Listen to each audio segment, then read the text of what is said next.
지난 시간에는 예루살렘에 이제 성전에 올라와서 정결례를 취하고 이제 나사렛 사람들의 그런 정결례를 같이 비용을 대서 머리를 깎는 비용을 대고 이러한 가운데 유대인들이 사도 바울을 보고서 소동이 크게 일어나서 예루살렘에 주둔하고 있던 이 총대장 루시아가 출동해서 백성들에게 두들겨 맞고 있던 그런 바울을 극적으로 구출해 줬습니다.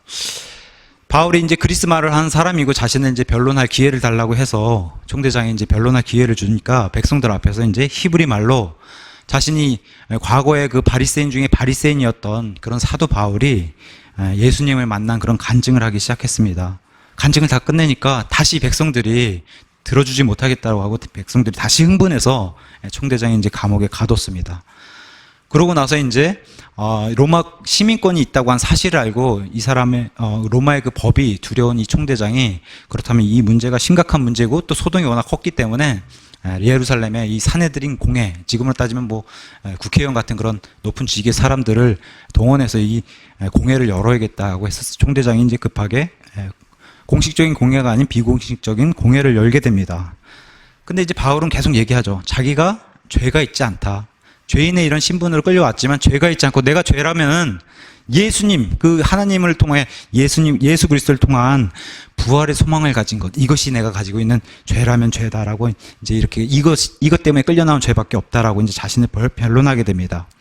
근데 바울이 이렇게 가만히 보니까 이쪽은 이제 여당과도 같은 사두개인들이 포진하고 있고 이쪽은 이제 상대적으로 이제 소수인 그 야당 같은 바리새인들이 이제 포진하고 있는 걸 봐서 바울이 이제 지혜를 이 사람들 사이에서 내가 하나님의 복음도 막힐 것 같고 로마도 못 갈 것 같고 한 그런 상황에서 바울이 지혜를 내게 되죠. 그래서 바리새인 중에 바리새인, 자신이 바리새인의 그런 가문과 그런 학문을 터득했다고 하는 그런 사실을 그 자리에 밝히고서 사두개인과 바리새인들을 이렇게 분란을 일으키게 지혜를 발휘하게 되죠. 그래서 위기를 면하게 됩니다.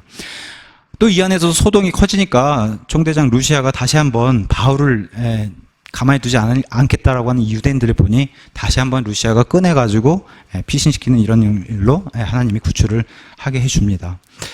이런 와중에 바울을 죽이겠다고 하는 40여 명이 모여가지고 단체를 만드는 그런 일도 벌어져서 이 일을 미리 들은 그 바울의 조카가 이 사실을 바울을 통해서 이제 총대장에게 알려주게 됩니다. 그래가지고 급하게 총대장이 바울은 유대인이기도 하지만 로마 시민이기도 하기 때문에 로마의 그 자국민을 보호하는 그런 강력한 법이 있어서 또 자기가 그 책임을 져야 로마 시민이 그런 위해를 당하게 되면 그 책임을 총대장 루시아가 져야 되니까 로마 시민인 바울을 급히 470명이나 되는 그런 병사를 동원해가지고 이송시키는 그런 일을 지난 시간에 살펴보았습니다. 그러면서 참 부럽다고 얘기했죠. 이 로마의 이런 강력한 자국민을 보호하고 이 법 위에 이 질서 있는 이런 법률에 따라서 행동하는 이런 것들이 참, 우리 지금 현 상황에서 봤을 땐 참 부러운 일이다. 이렇게 이제 말씀드렸습니다.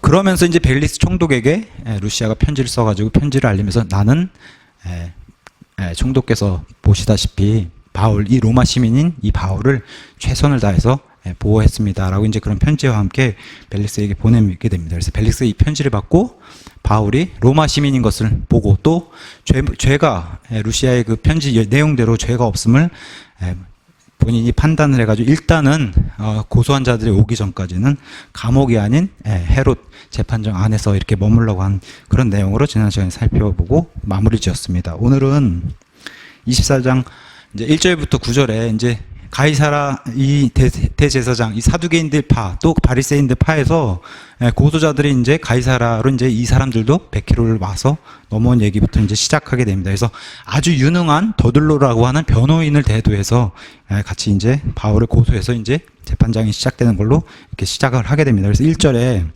닷새 뒤에 대제사장 아나니아가 장로들과 또 더들로라고 하는 어떤 변호인, 굉장히 말을 잘하는 사람을 데려온 거예요.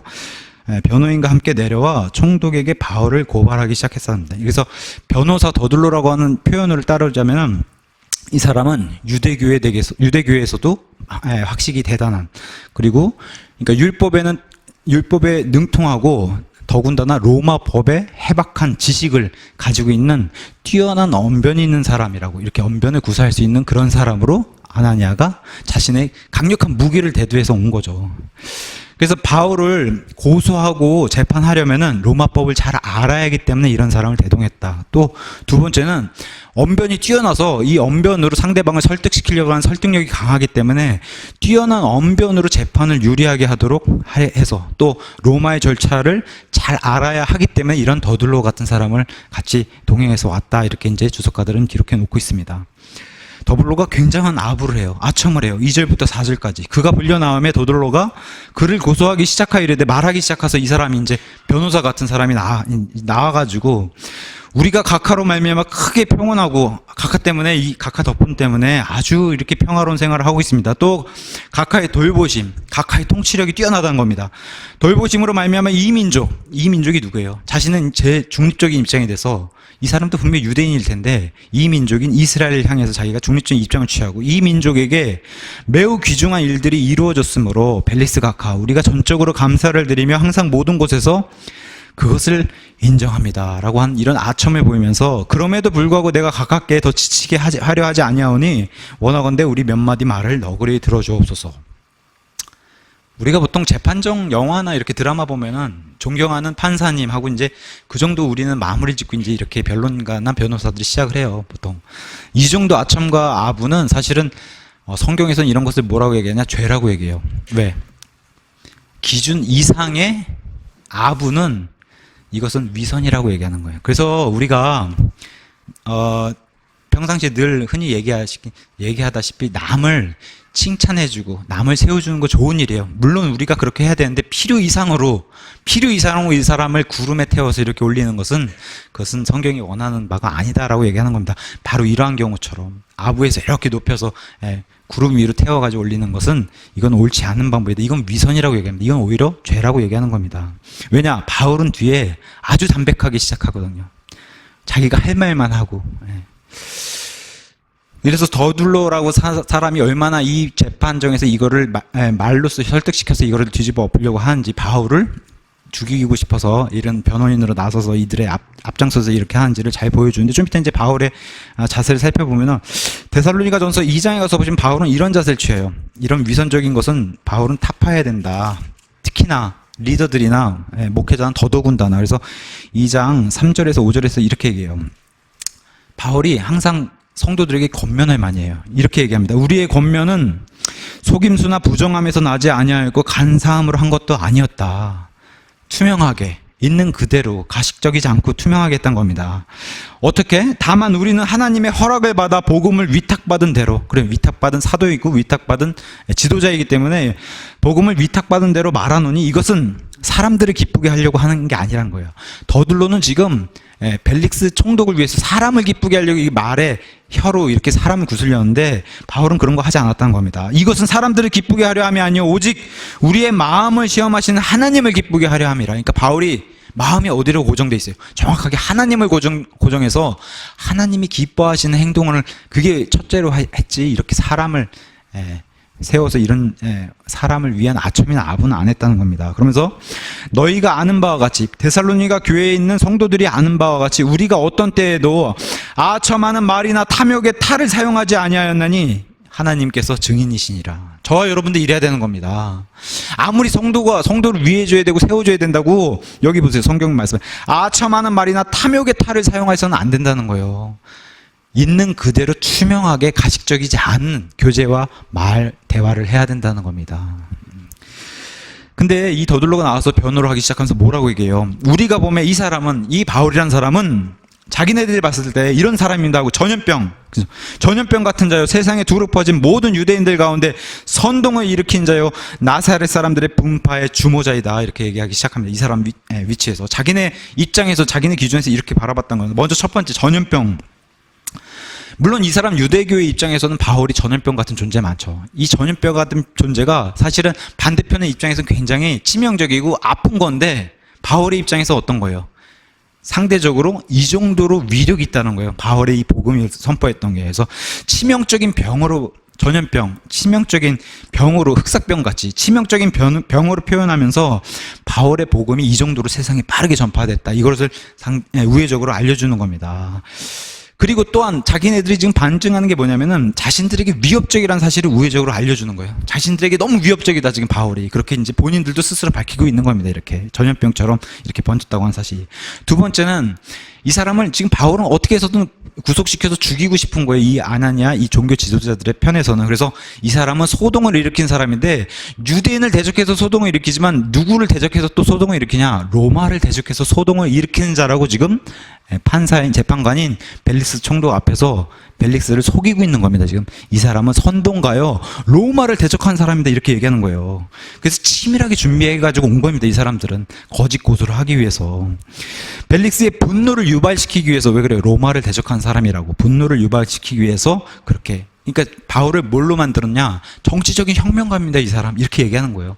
이 사람 정치적인 혁명가니까 로마에는 아주 해가 되는 그런 사람입니다 하면서. 근데 이런 일들이 유대에는 꽤 있었어요. 왜냐하면 로마로부터 독립하고 싶어하는 그런 독립운동을 계속 벌여왔기 때문에. 그래서 사도행전 5장 36절 37절 이런 일이 있었다고 얘기해요. 36절에는 이전에 드다라는 사람이 일어나가지고 스스로 대단한 사람인 것 같이 자랑해서 선동한 적이 있다는 거예요. 그래서 400명쯤 되는 사람이 그에게 연합해가지고 하였는데 그가 죽임을 당해가지고 그에게 순종하던 자들이 다 흩어진 이거는 꽤 예루살렘에서 유명했던 사건으로 이렇게 등장하고 있고, 또 37절에 이 사람 뒤에도 또 이런 일이 있었다는 거예요. 조세 등록할 때 그런 로마에 다 이렇게 예루살렘에 모여가지고 조세 등록하는 그럴 때에 갈릴리에서 유다란 사람이 또 일어나가지고 많은 백성을 빼내서 선동해서 자기를 따르게 하였으나 그도 망했다는 거예요. 역시. 그래서 그에게 순종하는 자들이 다 흩어지는, 이런 사람이 뭔가 좀 해보려고 사람의 일을 이렇게 세웠던 이런 일은 다 흩어진다고 하는 이런 것들을 성경이 이렇게 보여주는 거예요. 선동가들이 이렇게 있었다. 이게 이제 예루살렘 또는 이제 이스라엘에서 큰 이런 사건으로 이제 등장하게 됩니다. 그러니까 이런 사람과 같은 자가 바로 바울입니다 하면서 정치적 혁명가로 이렇게 바울을 몰아가는 이런 일도 살펴볼 수 있습니다. 그러면서 세 번째, 이 사람은 나사렛 분파 사람입니다. 나사렛 당 사람입니다 이렇게 얘기해도 상관없어요. 나사렛 분파의 주모자입니다 이렇게 이제 얘기를 하고 있습니다. 그러니까 이런 나사렛 분파는 우리 유대교에서 봤을 때는 굉장한, 아까 뒤에도 이제 좀 이따 나오겠지만 굉장한 이단이라고 이제 몰지 않습니까? 그래서 우리 유대교는 로마에서 인정해준 종교고, 이 민족의 종교이기 때문에, 이스라엘의 종교이기 때문에 로마에서도 인정해줘요. 유대교는. 그러니까 우리랑은 정말 반대편에 있는 나사렛 분파라고 하는 이단이라고 이제 이렇게 모는 거기에 주모자라고 이렇게 몰아가면서 어떻게든 바울을 지금 구속시켜서 죽이려고 하는 그런 이제 치밀한 준비를 해온 것으로 살펴볼 수 있습니다. 6절에 그가 또한 가서 성전을 더럽히려 함으로, 이스라엘의 성전이 얼마나 귀하고 얼마나 이렇게 거룩한 그런 장소인지는 로마의 이제 지도자들은 너무 잘 알고 있어요. 근데 이런 성전을 더럽히려고, 이 성전을 더럽히면은 유대법으로 그냥 죽여도 되는 거거든요. 그렇게 지금 몰고 있는 거예요, 바울을. 이 사람이 성전을 더럽혔기 때문에 우리가 우리의 율법에 따라 당신들이 인정한 바로 우리가 죽여도 되는 거 아닙니까? 그래서 이 사람은 성전을 더럽히려 함으로 우리가 그를 붙잡아 우리 법에 따라 재판해서 죽이려고 했습니다. 이렇게 이제 바울을 고소하기 시작하는 겁니다. 근데 재밌죠. 여기 성전을 더럽힌 게 아니라 더럽히려고 했습니다 이렇게 이번엔 얘기해요. 근데 재밌는 거는 21장 28절에 가서 보면은 이 바울이 성전을 더럽혔다고 선동한 사람들이 있었어요. 예, 그리스 사람들을 데려와서 이방인들 뜻까지만 딱 데려와야 되는데 그거 넘어가지고 유대인들 들어갈 수 있는 공간까지 이방인들 데려왔다고 선동한 사람들이 있었는데, 그 사람들은 뭐라고 얘기했냐? 그때 선동할 때는 이미 성전을 데리고 들어와서 더럽혔다라고 얘기했어요. 혔다라고 얘기했는데 그 증거가 없잖아요. 거짓이잖아요. 그러니까 여기서는 또 그 거짓이 들통날까봐, 들통나면 오히려 불리해지니까 말을 바꿔요. 뭐라고? 더럽힌 게 아니라 더럽히려고 그랬던 거를 우리가 잡아서 현장에서 검거한 겁니다. 이렇게 말을 바꾸는 거예요, 이 사람들이. 자기네들 위험한 걸 아니까. 그래서 유대교 법정이었으면 이 사람은 제일 먼저 고발될 사항 아닙니까? 이거 성전을 더럽히려고 했으니까 가장 우리에게는 치명적이고 가장 극악한 범죄입니다. 이렇게 이제 고발을 하는 겁니다. 마찬가지로 종교 지도자들이 결정적으로 예수님을 죽이기로 결정적으로 죄목을 정한 것이 바로 예수님이 성전 청소를 한 이후에 예수님을 고소하기 시작했어요. 죽이려고. 기억나세요? 예수님께서 채찍을 들고 성전에 있는 장사하는 장사꾼들 다 몰아낸 일, 그 일을 벌이고 난 뒤에, 그러니까 제가 마가복음 11장에 그 일이 나옵니다. 마가복음 11장에 제가 읽어드릴게요. 마가복음 11장 15절에 이렇게 돼 있습니다.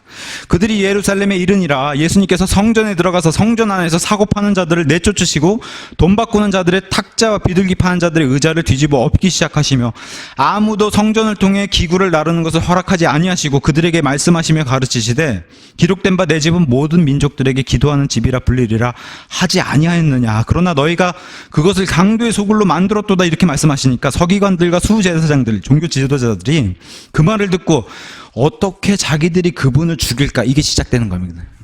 예수님께서 성전을 청소하지, 그러니까 성전과 관련되면 이 사람들이 발끈하는 거예요. 그래서 어떻게 그분을 죽일까 꾀하니 이제 모여서 이런 얘기를 하기 시작했다는 겁니다. 그래서 이는 모든 사람이 그분의 교리에 깜짝 놀랐으면 그들이 그분을 두려워했기 때문에 죽여야겠다. 안 그러면 우리의 위치나 우리가 지금까지 누렸던 거 이런 것들이 위협을 받겠구나 해가지고 이제 종교 지도자들이 예수님을 죽이려고 작당 모의를 하기 시작했는데 바울도 마찬가지였다는 거예요. 이 성전을 갖다가 이렇게 해서 선동을 하게 되면 백성들이 이렇게 흥분해서 일어나는 것을 동일하게 보여주게 됩니다. 그래서 바울이 이런 음모에 걸렸던 거예요. 사실은 이런 음모에. 그래서 성전과 관련된 이런 음모. 그래서 바울 역시도 이방인들 끌어들였다고 한 그런 일에 걸려든 겁니다.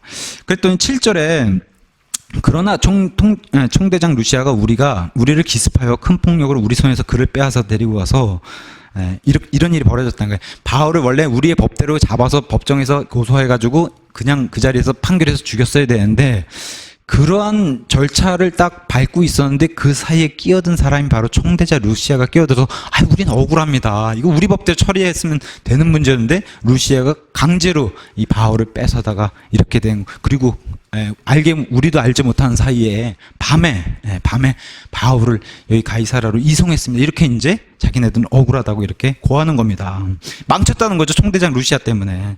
근데 잘 알다시피 지난장에 총대장 루시아는 편지를 썼어요. 벨릭스 총독에게. 그래서 그런 일은 없고 자기가 봤을 땐 바울이 죄를 저지른 게 없다. 종교 문제고 그러다 보니까 바울은 죽을 만한 그런 이유를 찾지 못했다 해가지고 오히려 목숨이 위험하니 가이사라로 이제 보내겠다고 이런 편지를 썼기 때문에 벨릭스가 그걸 아는 상태에서 이제 이런 고소 내용을 받는 겁니다. 그랬더니 8절과 9절에 그의 고소인들에게 명령하여 각하께 나오라고 하였으니 각하께서 그를 신문하시면 우리가 그를 고소하는 이 모든 일에 관하여 친히 아실 수 있으리이다. 유대인들도 다 동의하고 이 일이 그러하다고 증인들이 또 증거가 요새 말로는 증거가 차고 넘칩니다. 사실 이렇게 얘기하는 거예요. 증거가 차고 넘칩니다. 이런 얘기 많이 들어보셨잖아요. 그렇게 해서 지금 바울을 죽이려고 계속 코너로 모으는 이런 것을 이 더둘로라고 하는 변호인이 보여주고 있는 겁니다. 유대인들은 자신들의 의도대로 이렇게 판결을 유리한 쪽으로 이제 이끌고 가는 거죠. 그랬더니 이제 바울이 이제 변론하기 시작합니다. 바울에게도 이제 공정한 변론 기회를 줘야죠. 왜? 로마의 법대로는 서로 마주보고 고소한 자가 이런 변론할 기회를 주기 때문에. 그래서 10절부터 21절까지 바울의 변론이 등장하게 됩니다. 10절에 이에 총독이 바울의 한번 보세요. 벨릭스의 이 성격 이런 게 나와요. 여기 지금 대제사장이면은 이스라엘에서 가장 높은 직위의 사람이에요. 왕 다음에. 그죠? 종교적으로는 가장 높은 사람이 왔는데 지금 바울에게 보세요. 손짓하면서 말하라고 해요. 입도 뻥끗 안 하고. 그죠?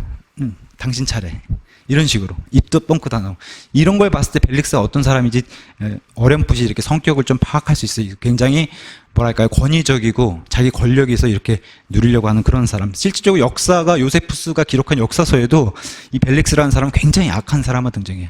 돈으로 탐욕적이고 돈을 통해서 자기가 지위를 얻으려고 했던 그런 사람으로 등장하는 이 사람이 이제 손짓으로 바울 차례라고 알려주니까 그가 응답하되 각하께서 여러 해 동안 이 민족의 재판관이 된 것, 이게 사실이잖아요.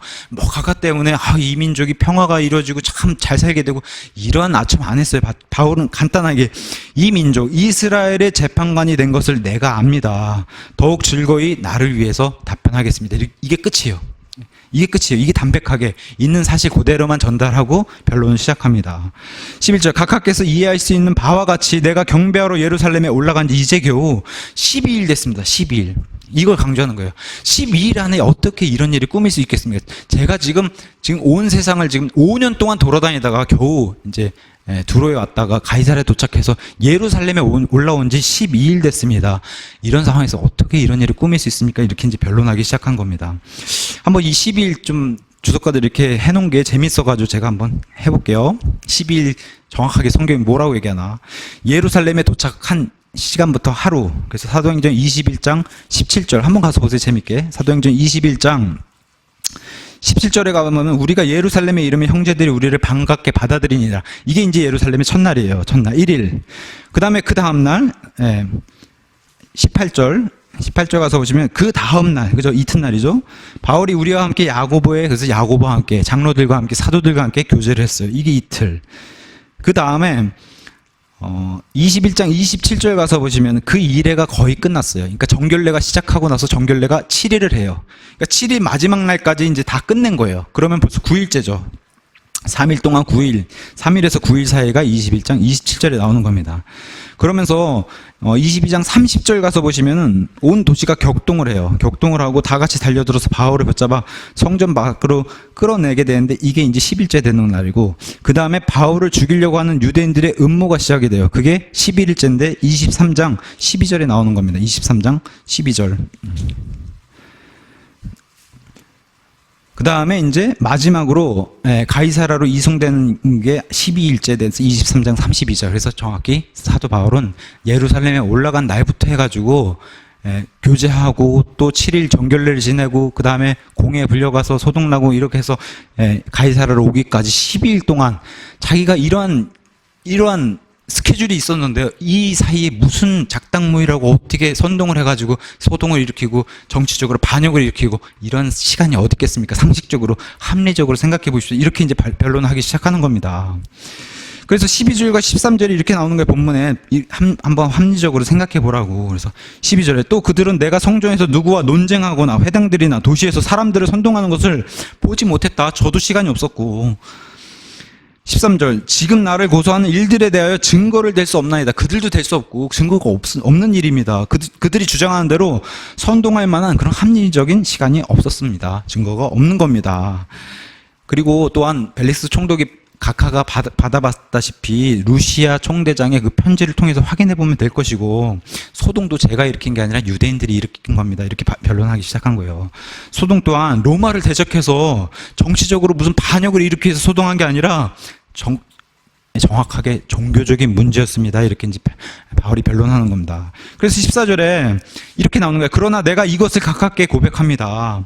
제가 죄가 있다면 곧 나는 그들이 이단이라 하는 그 길을 따라, 그 예수 그리스도의 그 길을 따라 내 조상들의 하나님께 그렇게 경배하고 율법과 대언자들의 글에 기록된 모든 것을 믿는 사람인데, 이게 그들은 이단이라고 불린 제가 그 길을 건 죄가 이거밖에 없습니다라고 얘기하는 겁니다. 그랬더니 이것은 로마를 대적해서 정치적인 문제가 아니라 종교적인 문제였습니다. 해서 변론하기 시작합니다.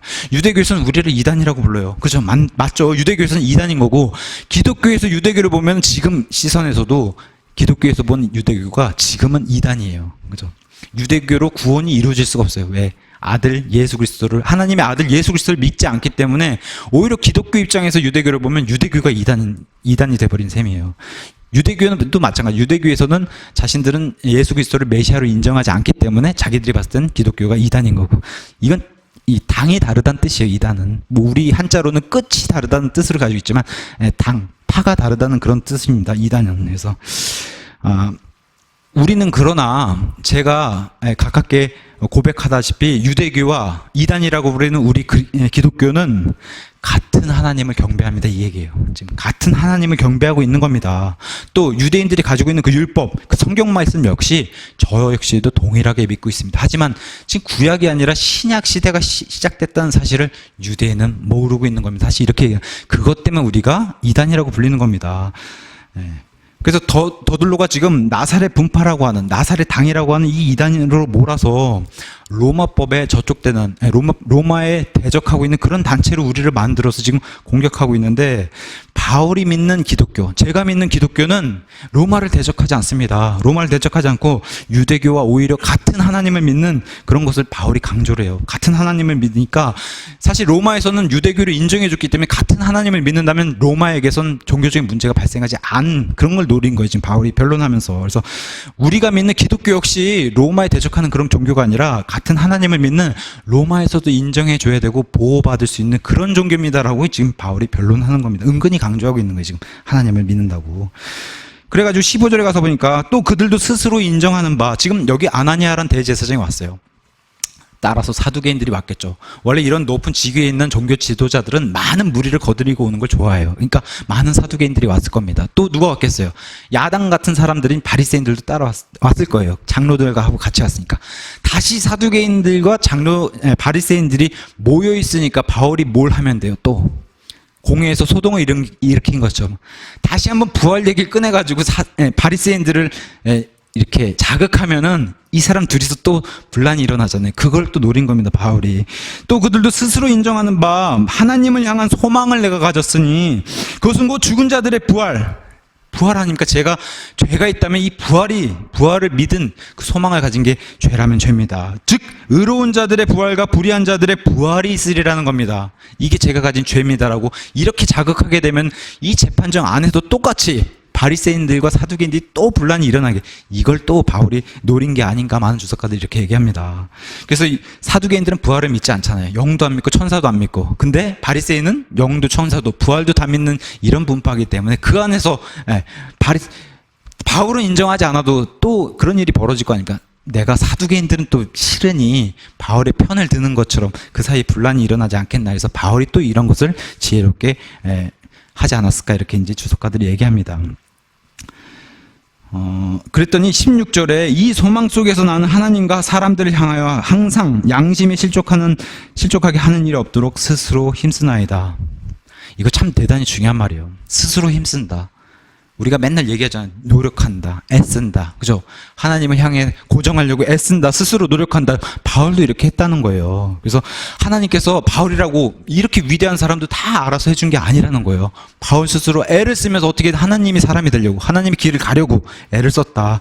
그리고 바울 스스로 더 애를 썼냐? 투명한 양심을 위해서 애를 썼다는 거예요. 지난 시간에 창문이 더러워지면은 이게 투명한 양심 같아가지고 햇빛이 못 들어온다고 얘기했어요. 그러니까 항상 창문을 닦으려고 자기가 이렇게 투명하고 선한 양심을 가지려고 애를 써야 된다는데, 그 얘기를 지금 바울이 이렇게 재판정 안에서 하고 있는 걸 보여주는 겁니다. 그때 17절에 19절, 이제 내가 여러 해 뒤에 내 민족을 위해, 그래서 유럽을 돌아서 5년 동안 내 민족 이스라엘을 위해서 구제물과 헌물을 내가 가지고 왔습니다. 그래서 그걸 드릴 때 무리와 일행들도 많이 없었고 무리도 없었고 소동을 일으키지 아니한 채 성전에서 정결하게 된 것을, 성전에서 정결례를 그때 4명이 있었어요. 머리를 자르려고 했던, 정결례를 같이 했던 그 4명과 함께 이걸 하고 있는데, 그것을 아시아에서 온 어떤 유대인이 봤어요, 바울을. 근데 그때 이방인 동료들, 그리스인 동료들이 없었음에도 있다고 성동한 이런 일을 바울이 얘기하면서 19절, 그들이 만일 무슨 일로 나를 고소하려거든 마땅히 여기 각하 앞에 와서,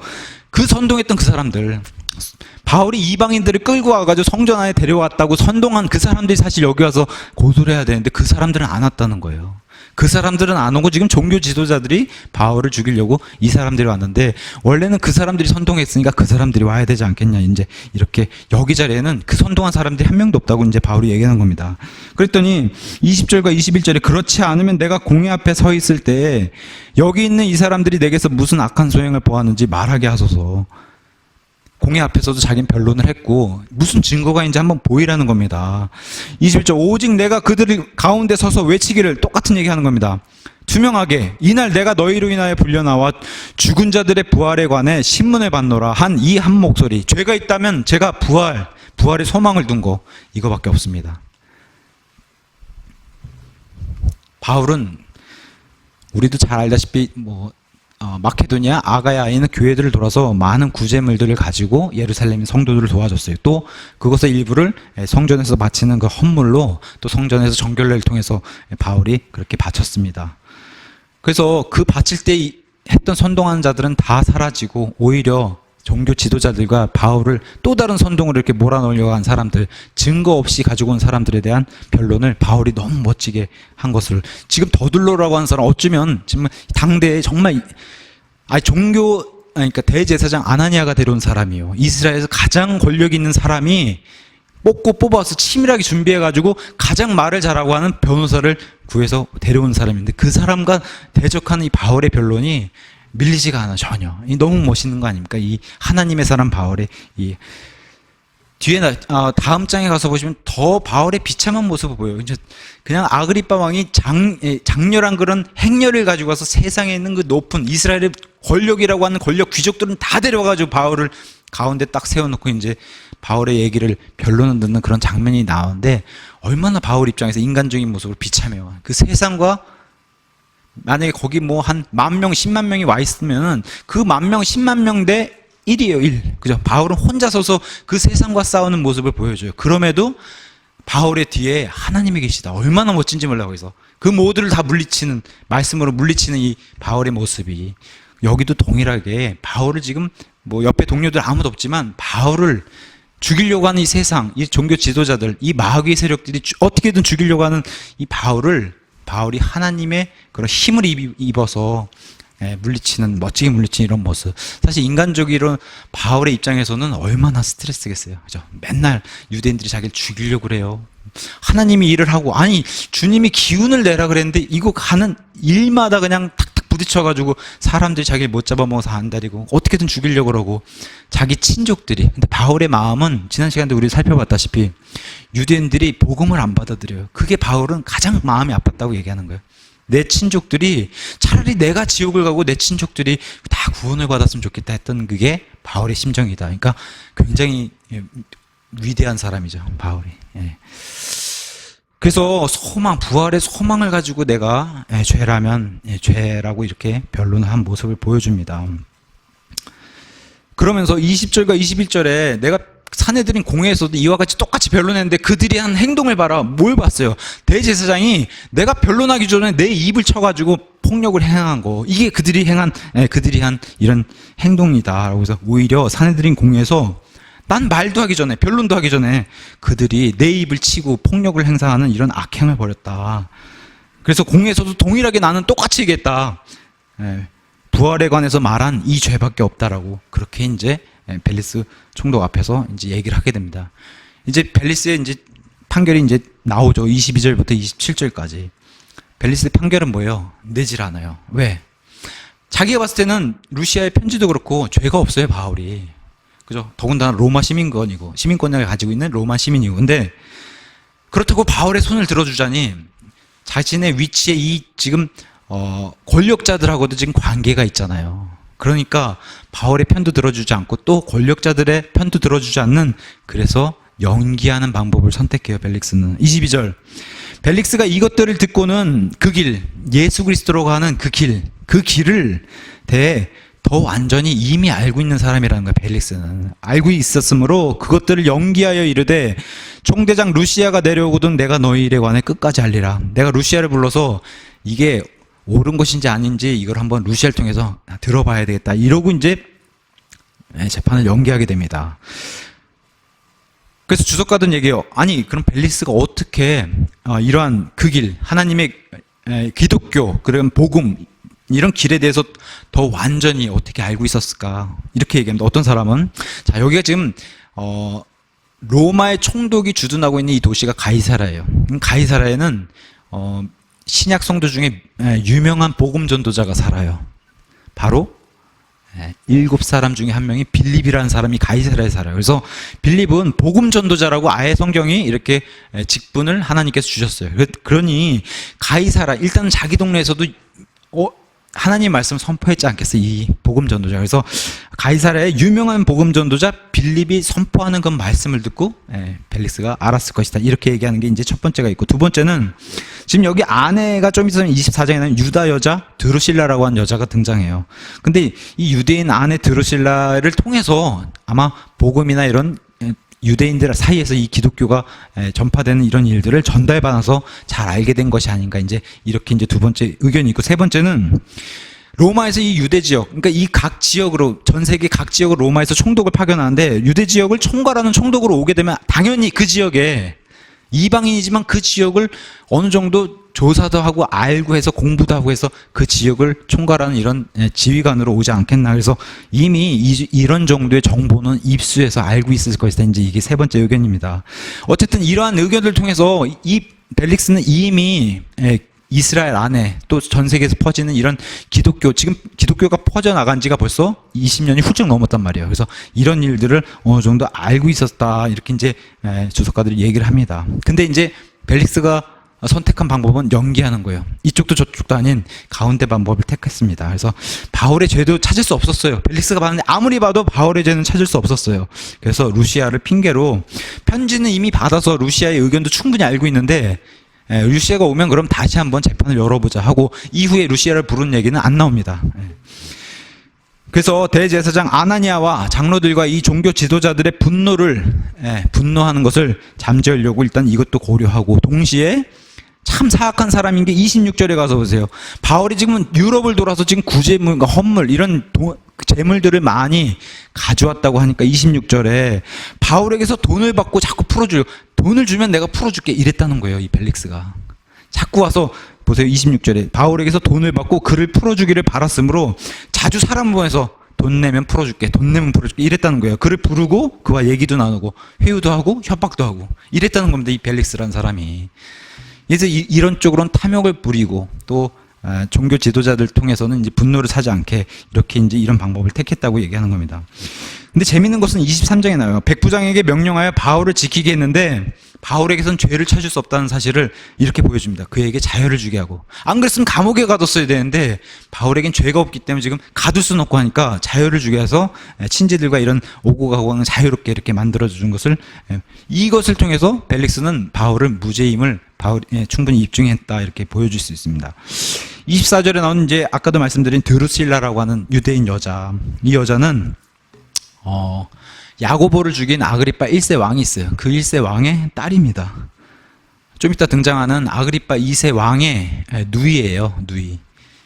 근데 아그리파 2세 왕은 자기의 또 다른 누이랑 결혼을 해요. 그게 버니게라는 여자. 근데 버니게랑 이 드루실라가 또 자매 관계이고 그런 관계입니다. 그래서 드루실라는 첫 번째 결혼을 실패하고 두 번째 남편이 바로 이 벨릭스라고 역사서 요세푸스가 기록한 역사서에 등장하게 되고, 벨릭스 입장에서는 드루실라가 세 번째 아내인 것으로 이렇게 등장합니다. 그래서 그 당시에 많이 횡행했던 게, 로마의 권력자들이 어디 이렇게 파견을 가게 되면 그 지역에 있는 또 권력자 아니면 왕권 이런 사람들과 뭐라 그러죠, 이렇게 계획적으로 이렇게 결혼하게 되는 그런 일들을 많이 벌이는데, 아마 여기도 이제 그런 모습을 보여주는 것 같습니다. 25절 가서 보니까 바울은 이 사람들이 불러서 하나님의 말씀을 좀 듣고자, 아마 이제 주석가들은 이렇게 얘기해요. 이 유대 여자 드루실라가 벨릭스보다도 더 바울에게 관심을 많이 가진 것 같다. 그래서 바울의 이런 말씀을 듣기 위해서 벨릭스를 이렇게 대동해가지고 바울의 말을 들은 게 아닌가, 이제 이렇게 얘기를 하는데, 25절에 바울은 이 사람들의 기분을 상하게 한, 이 사람들이 지금 굉장히 폐부를 찌르는 그런 말씀을 전하게 됩니다. 의와 절제와 다가올 심판에 대해서 강론하니 벨릭스가 떨며 응답하되 이번에는 내 길로 가라 하면서 내게 적당한 때가 생기면 내가 너를 부르리라 했던 이런 의와 절제와 다가올 심판을 선포했다는 거예요. 과거와 지금 현재 일어나는 일, 그다음 앞으로 일어날 일, 지금 하나님의 의도 모르고 그 다음에 지금 절제를 하지 못해서 지금 여러 번 결혼하고 이런 문란한 결혼 생활과 이런 것들에 대한 절제에 대해서 경고를 던지니 이 사람들이 찔려가지고 그래도 벨릭스는 꽤 괜찮은 양심을 가지고 있는 사람이라고 보여져요. 왜? 이런 말씀에 찔려서 떨기는 했으니까요. 떨긴 했는데 두려워서 자기를 180도 돌이키는 회개는 하지 않았다. 더 이상 바울을 불러서, 사실 우리가 그렇잖아요. 어떤 멋진 책이 있어요. 결정적 한걸음이라고. 마음은 먹었어요. 하나님께로 내가 돌이키리라 한 마음을 먹었는데, 회개라는 게 뭐예요? 180도 돌이켜서 그게 행동으로 나와야지 회개인 거예요. 그래서 돌이켜가지고 발걸음을 떼서 하나님으로 가면은 그게 구원받는 건데, 지금 벨릭스는 마음만 그렇게 하고 발걸음을 떼지 못했다. 그래서 결국 도달했다가 다시 내려오는, 구원을 받지 못한 그런 사람을 이제 등장하게 됩니다. 이런 모습은 우리 복음서에도 나와요. 침례자 요한이 헤롯 안디바라고 하는 왕이 자기 동생 빌립이란 왕의 그 여왕을 취해가지고 자기 아내를 취한 이런 악한 일을 하니까, 그런 정치인들 앞에서 목숨이 두렵지 않고 그 정치인들 앞에서 외쳤잖아요. 그것은 하나님이 싫어하는, 하나님을 두려워하지 않는 행동이라고 해서 선포를 했더니 안디바 왕도 막 벌벌 떨었거든요. 그렇게 해서 떨었지만 안디바 왕 역시도 180도 돌이켜서 발걸음을 떼지 못했다는 거. 결국엔 요한을 죽이는 이런 일로 그것을 자기가 감당한, 결국엔 이제 지옥의 길로 가는 그런 것을 복음서에서 보여주는데, 그런 침례자의 요한의 모습과 동일하게 지금 사도 바울도 이런 권력 앞에 굴하는 이런 사람이 아니라는 걸 잘 보여줍니다. 26절에 가서 보시면은 아까도 말씀드렸다시피 바울이 유럽을 돌아서 많은 구제물과 헌물을 가져왔다고, 그 돈을 걷어서 가져왔다고 하니까 굉장히 돈이 많은 사람으로 알고 벨릭스 자꾸 이 바울에게 돈을 얻으려고 하는 그런 자세를 보여줍니다. 그래서 회유돼요. 재물을 탐하는 모습도 보여요. 자주 불러서 돈을 내면 풀어준다고 이렇게 직접적으로 또 간접적으로 회유도 했고 협박도 했을 것이다 라고 이제 이렇게. 근데 중요한 것은 바울은 타협하지 않았다. 자, 27절에 이 얘기가 참 지긋지긋하게 두 해가 지난 2년 동안이나 이게 이렇게 끌다가 보르기오 베스도라고 하는 새 총독이 왔을 때 비로소 이제 벨릭스와는 헤어지게 되는 그런 일을 보여줍니다. 바울의 재판이 2년 동안 흘러요. 참 증거도 없이. 아까 선동한 종교 지도자들은 그랬잖아요. 제가 표현하기로는 차고 넘친다, 증거가. 그죠? 바울을 죽일 그런 증거가 차고 넘친다라고 얘기했는데 사실은 아무런 죽일 증거를 찾지 못했어요. 사실 우리나라 지금도 그러한 분이 감옥에 계시잖아요. 차고 넘친다는 증거를 가지고서 가둬놨는데 지금 증거를 찾지 못한 그런 박근혜 전 대통령이 계시잖아요. 참 안타까운 일입니다. 어쨌든 두 해가 지나면서 2년이 지날도록 바울의 증거는 없고 죄목도 찾지 못하고 이런 가운데 벨릭스가 사고를 터뜨립니다. 무슨 일이냐? 그 사이 벨릭스는 유대인과 그리스인 사이에 무슨 일이 있었냐면, 이 가이세라라는 도시가 이방인들이 많이 사는 도시예요. 물론 이제 로마에서 이렇게 파견한 총독도 있고 로마 군사들도 많은 그런 이방인들이 많이 사는 도시인데, 이 주도권을 놓고 다퉜다는 거예요. 역사서에 보면 이 주도권을 놓고 다퉜는데, 그 내전에서 많은 유대인들을 투옥시켰다는 거예요. 이 벨릭스 총독이 투옥시키고 그 유대인들의 재산을 약탈한 그런 사람으로 이제 역사서가 알려주고 있다는 겁니다. 그래서 이것을 이유로 돼가지고 유대인들이 더 일어나서 이 벨릭스의 사리사욕, 이런 탐욕을 오히려 직접적으로 로마에다 고소하는 그런 일이 벌어졌다고 해서 로마에서는 총독직을 박탈시키고 벨릭스를 로마로 불러들인 이런 일이 발생했기 때문에 지금 베스도라는 총독이 그 이후에 부임한 것으로 역사서에 알려주고 있습니다. 그래서 벨릭스는 떠나면서 이 유대인들에게 자기가 행한 것에 대해 또 이제 로마로 불려가니까 자기의 입장을 유리하게 만들기 위해서 무엇을 한 거냐? 그게 바로 27절에 나오는, 그러나 두 해 지난 뒤에 보르기오 베스도가 벨릭스의 자리를 오게 된 이유가 이제 그런 이유인데, 벨릭스가 내가 가면서 그래도 유대인들의 마음을 좀 가라앉히게 하려고 뭘 했냐? 유대인들에게 기쁨을, 환심을 사기 위해서 바울을 가둬놓은 채. 그래서 바울을 풀어주지 않았다는 거야. 풀어주지 않은 것으로 유대인들에게 환심을 사서 자기의 입장을 좀 이렇게 유리하게 만들기 위해서 바울을 계속 가둬둔 채 하고 로마로 떠났다는 겁니다. 물론 역사서에는 로마로 떠나서 거기서 재판 가운데 백이죠, 일종의 백을 써가지고 자기의 형벌에서 이렇게 풀려난 이런 일을 역사서에 그려주고 있다는 겁니다. 어쨌든 베스도는 아무것도 모르고 다시 부임받아가지고 사실 바울에게 유리하지 않아요, 상황이. 왜냐면 베스도는 진짜 아무것도 모르고 새 총독이었는데 다시 처음부터 다시 시작하는 그런 일이 벌어져요. 25장 가서 보니까 베스도 총독이 부임하자마자 종교 지도자들이 바울을 죽여야 되겠다고 다시 베스도 총독을 바울 좀 불러내요 하고, 불러내는 사이에 그 바울을 죽이려고 하는 사람들이 바울을 죽이려고 하는 그런 계획을 벌이게 됩니다. 그러니까 바울의 입장에서는 또 좋지 않은 일, 이제 2년이 지나서 이게 언제쯤 끝나겠지 했는데 벨릭스가 가고 베스도가 오면서 다시 이러한 스트레스를 받는 일이 또 시작이 됩니다. 그러면서 바울의 입장에서 한번 생각해 보면은 참 하나님의 일을 위한다고 하는 사람들, 하나님의 일을 위하는데 가만히 생각해 보세요. 이건 이방인들이 바울을 대적하는 게 아니라 유대인들이 대적해요.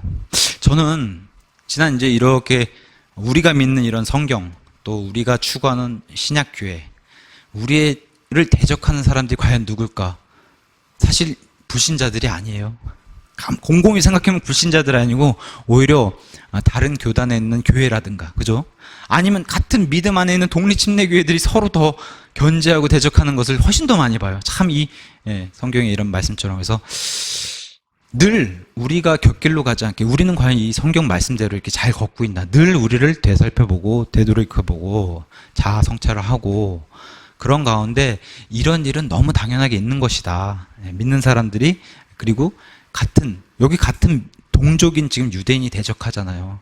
우리도 그런 일들을 얼마든지 당할 수 있다는 겁니다. 믿는 사람들 통해서 또 심지어 같은 교회 내에서도 그런 일 당하는데요, 뭐. 그래서 항상 이 예수 그리스도를 믿는다고 하는 게, 이 길을 걷는다고 하는 게 꽃길만은 아니다 생각하고, 그럼에도 오늘 오전에도 말씀드렸다시피 이 땅에서의 이 고난은 가볍고 잠시라 그랬어요. 그죠? 가볍고 잠시일 뿐입니다. 이 땅에서 고난은. 앞으로 영원히 펼쳐질 그날, 영원히 펼쳐질 그 영원함이 있다, 우리에게. 그 앞에 펼쳐진 거 얼마나 멋있겠어요. 제가 사도행전 끝나고 나면은 어떤 것을 이제 강해를 해볼까. 어쨌든 재림에 관련된 걸 하려고 그래요. 앞으로 우리가 살 영혼에 대해서 이런 게 소망을 꿈꾸는 그런 게 우리에겐 가장 큰 힘이 될 것 같아서, 그죠? 영원히, 그냥 시간이 없는 그런 영혼 속에서 정말 마음대로 우주를 어떻게 날아다니는 그런 교제를 하는, 우리가 그런 영혼 속에서 산다. 이런 것을 우리 좀 소망으로 갖고 살면은 이 땅의 삶이 잠시 고난이다. 이건 충분히 능히 예수님께서 이길 힘을 주시리라 그렇게 믿습니다. 기도하고 마칠게요.